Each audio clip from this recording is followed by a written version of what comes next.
Hello guys, মম loving Tojo চ্যানেলে তোমাদের সবাইকে স্বাগত। চলে এলাম নতুন একটি ভিডিও নিয়ে। তো আজকের ব্লগটি হতে চলেছে অনেক ইন্টারেস্টিং। তোমরা সবাই পুরোটা ব্লগটা অবশ্যই দেখবে।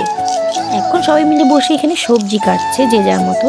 আর তোজো দুষ্টুমি করছিল, তাই ওকে আমি মটরশুঁটি ছুলতে বসিয়ে দিলাম।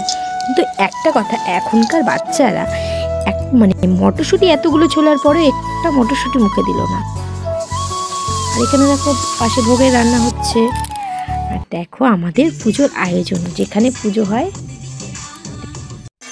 তো আমি একটু ভিডিও করে দিলাম। আর পাশে বৌদি বসে আছে।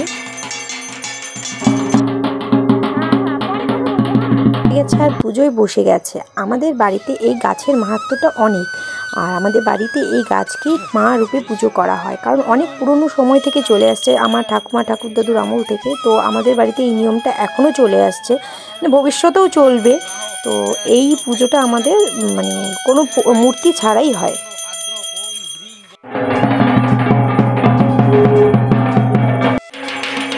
পুজো চলছে আর ওরা নাচ করতে ব্যস্ত।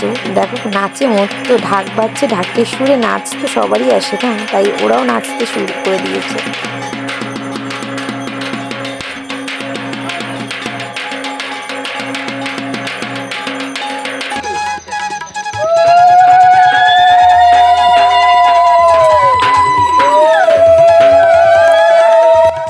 ঠান্ডা পড়েছে অনেকটাই সেদিন, আর আমরা বসে পুজো দেখছিলাম। এদিকে দেখো ভোগ চলে এসেছে মায়ের মাথায় করে। পুরোহিত মশাই ভোগ নিয়ে এলো।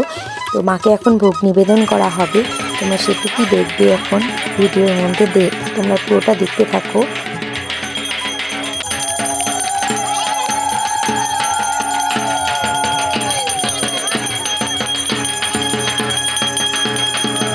আরতি চলছে, পুরোহিত মশাই আরতি করছে। আর মায়ের কাছে যে যার মতো সবাই মোমবাতি ধূপকাঠি দিয়ে যাদের যার মনোকামনা সেটা মাকে বলে রাখছে।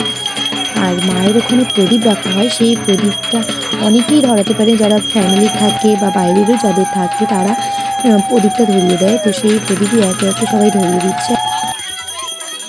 আর যজ্ঞও শুরু হয়ে গেছে। তো যজ্ঞ এখন চলছে মায়ের কাছে।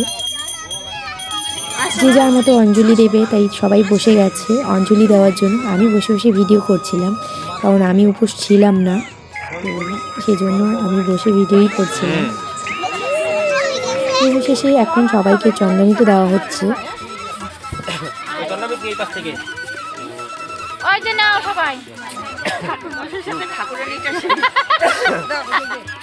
আমারও সবখানে বোকা বানায়। দিচ্ছি আমি, জানো